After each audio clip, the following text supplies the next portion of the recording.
Hey guys, it's Alex Torelli, and welcome to this video on how to use Zoom. In this video, I'm going to show you how to use Zoom for video conferencing and quick online calls or hosting meetings.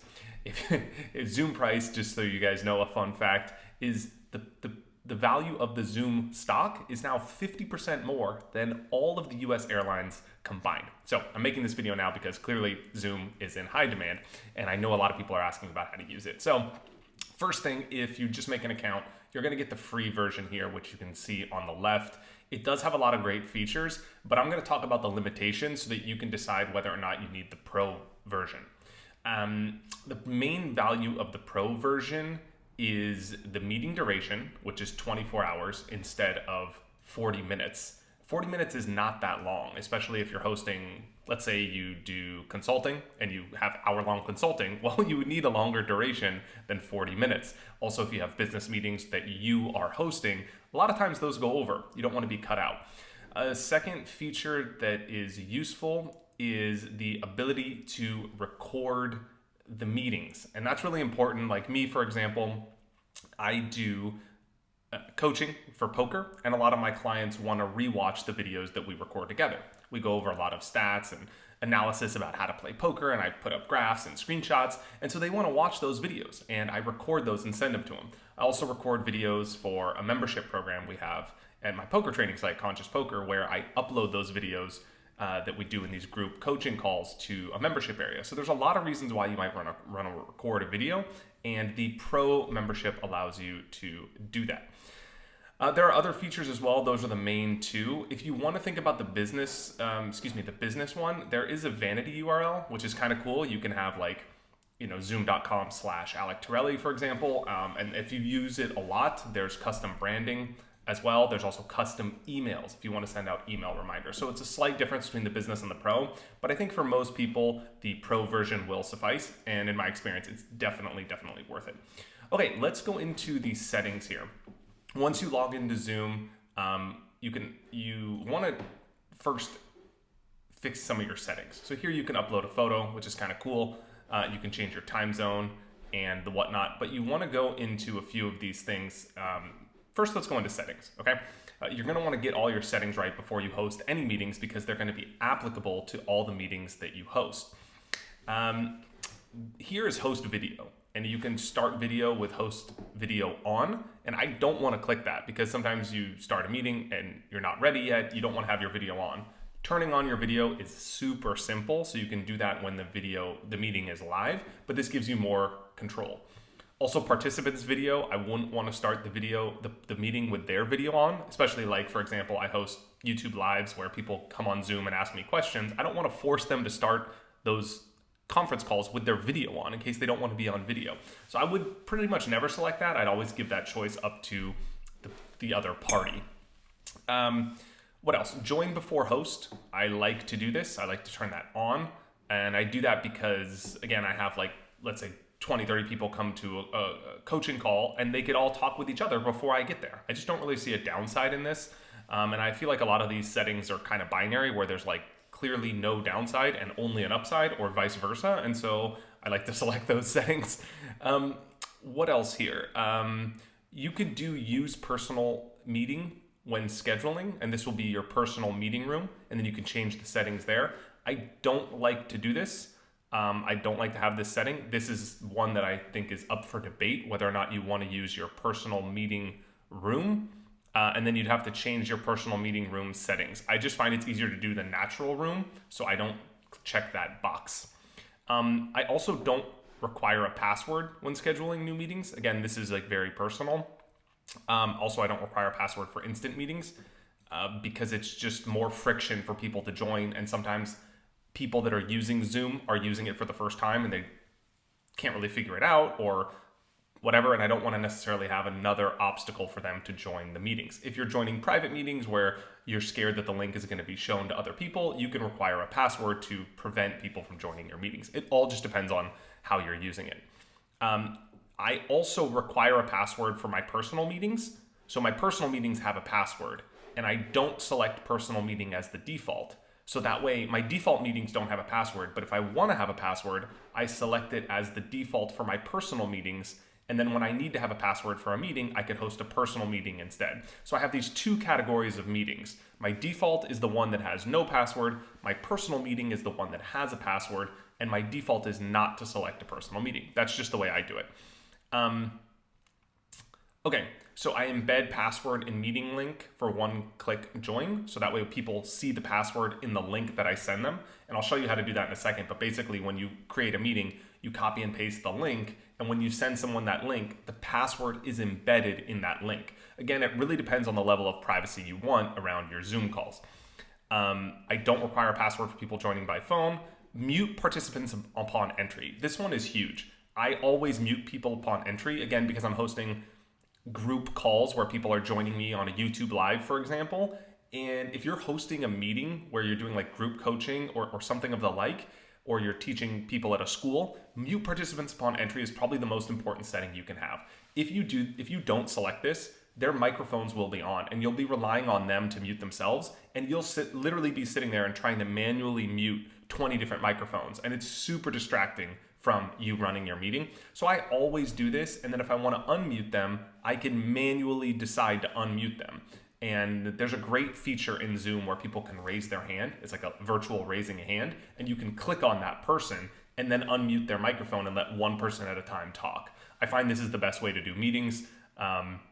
Amazing. Okay, so what else is here? Scroll down, there is chat. Allow meeting participants to send a chat message visible to all participants. I think that's pretty important so everyone can chat.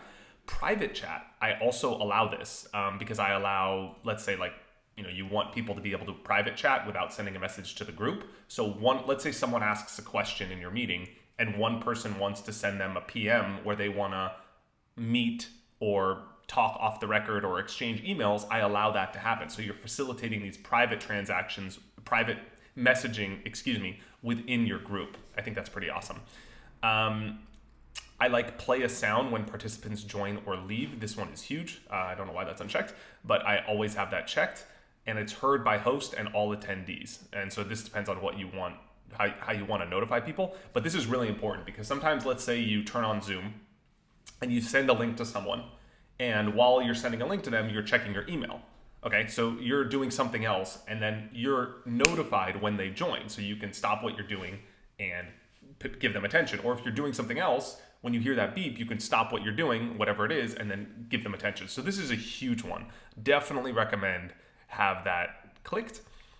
Polling, this is cool. You can add polls to the meeting controls. This allows the host to survey the attendees. That's a really cool feature. You can click that on. Show Zoom windows during screen share, another good one. Would click that on. And screen sharing. This is huge. You're going to want to screen share often. I'm assuming in your Zoom meetings where you want to show someone a document or a file or a PDF or whatever it is, and you can select who can screen share and who can start screen sharing when someone else is sharing. So I select this to host only. So if one of my students or clients is screen sharing and I want to screen share something over them, I can overtake the screen share to screen share something that's more relevant at the time or whatever it is. So that's a useful feature. Whiteboard, you allow participants to share a whiteboard during the meeting. This one's really cool. You can literally create a virtual whiteboard and then design on it, draw on it, or write on it. Remote control, another great feature if you're troubleshooting. Let's say you're helping someone install a program. There's a lot of poker programs I use, and sometimes I help clients install them. Well, I could remote control on their screen, and I can literally click the buttons on their computer, obviously only if they give me permission, but I can do the work for them. And this is a really useful feature if you're doing some sort of troubleshooting in that way. Allow removed participants to rejoin. I wouldn't really see a reason to ever check that. Like if you remove someone, why would you have them able to rejoin? So I uncheck that. I've never had to remove someone, but I mean, it doesn't really make sense to have that checked. Allow participants to rename themselves. Seems fine. Then there's advanced settings that you're going to want to check here. Breakout room. So this allow hosts to split meetings into participants with smaller separate rooms. So if you want to have like a breakout session within your meeting, you can schedule that. Remote support, allow meeting hosts to provide one-on-one support to other participants. I check that. Group HD video. This really depends on your bandwidth, but I select it. I have an HD webcam, and so if I'm streaming, I want it to be in HD, and so I'll select this option. And virtual background, this one's really cool, where you can literally select a photo of, let's say we're doing a poker conference call. I could select a photo of myself, playing poker in a casino, and then I could upload that, and then instead of seeing what you see now, you'll see me in a casino. So you'll see my image here, and behind me will be a poker table, and it'll look like I'm playing poker at a table. It's kind of a fun way to have these sorts of things. It could be a distraction if you have a bunch of students in school and everybody has a virtual background of them on the moon. You might not want that. So it really depends on what you're hosting your meetings for. And waiting room, I always select this. This one's cool because, if people arrive before me, let's say I have a YouTube live at 4:30 and people come at 4:15, well, they could all join in this waiting room and then they could interact with each other. So I allow all participants to join in a waiting room before the meeting starts. That's it. Those are the main settings here that I think are really important. You can play around more with these on your own, but those are the main settings that you want to have featured. Once you have your settings all done, you're going to want to click on the Meetings tab, and here's where you can schedule a new meeting. So this is when you have a meeting upcoming. You can title it My New Meeting. You can add an optional description. You can schedule the time, duration. Don't worry about the duration if you schedule for a half hour and it goes for an hour. It's not going to kick you off. One of the frustrating things here is you could only schedule at the random intervals. Like you can't schedule a 220 meeting, for example. So that's a little bit of annoying. And the meeting increments can only be 15 minutes. So those are some of the limitations. Time zone you can select. Registration, you could require them to register. I don't really see that as necessary. You can make it a reoccurring meeting if you're going to have, let's say, meetings every Friday at noon with your team. You could require a password, so you can select that optionally. And the host video, I always select this to off because, again, you can turn it on manually, which I'll show you how to do in one click. Super easy. And then enable join before host. I want that option. I want to mute people upon entry, and I want to enable a waiting room. You click save, and you are done. This is the link that you can send to people to join, and you can also add it to your Google Calendar. So this is the link you want to send here to people when you tell them to join the meeting. You can also click start this meeting, and your meeting will start. Also, if you want to start an impromptu meeting, you can simply do that by going on the upper right corner and clicking host a meeting, and then with video on or with video off, whatever you want to do. You click that button and your new meeting will open. All right, once you have your meeting open, you can either send an email here, or you can copy the URL and then paste this to the person that you want to invite. Once you paste it to them, they will arrive here, and you can see manage participants, and someone is waiting, and you can admit them to the meeting. You can turn on your video here, which is why I don't turn it on automatically, because you can just click this button and boom, voila, your video is on. You could also change your microphone here because you're going to have different mics potentially, and you're going to have different speakers, and you could change your video here depending on which webcam you have. So a few things about your meeting here. If you want to make this full screen, you can do that. You can change the view to gallery view, and you can see here they're side by side, or you can go to speaker view. And now you see me talking, and if the person on the other side was talking, you would see them in the video instead. So Zoom has a technology where it understands who's speaking, and it shows that person to the room. So I personally like gallery view, so you see both. If you're recording your Zoom meeting, which I'll show you how to do in a second, and you have speaker view, the Zoom will record whoever is talking. So it really depends on what you want to have and how you want your format to look. You can also exit full screen, and let's see, you can make this bigger here so you guys can see it a little bit better. But if you leave this here, you can change the views here, and so you can see yourself big or the speaker view big, and you can see all the other participants here at the top. You can also go to the top and you can pin video, or you can make someone the host, or you can allow them to record. If you pin their video will be the one that's popped up here. So a few other things. You can invite people here by clicking this bottom button. You can manage the participants in the room here. You can add a poll here, or you could screen share here. So if I want to screen share my entire desktop or an individual window, I can do that, or I can add a whiteboard, and that will pop up in my Zoom. So instead of seeing me, you'll see the screen share, and all the other Zoom participants will be shown small here at the top. So you will see both. You can chat here, which is useful as well. So I can chat to everyone, you can see here in the bottom right, or I could just chat to one person privately, and that's because I enabled that setting. And the other participants can do this as well. So I could chat here in the right sidebar and you'll see the chat here.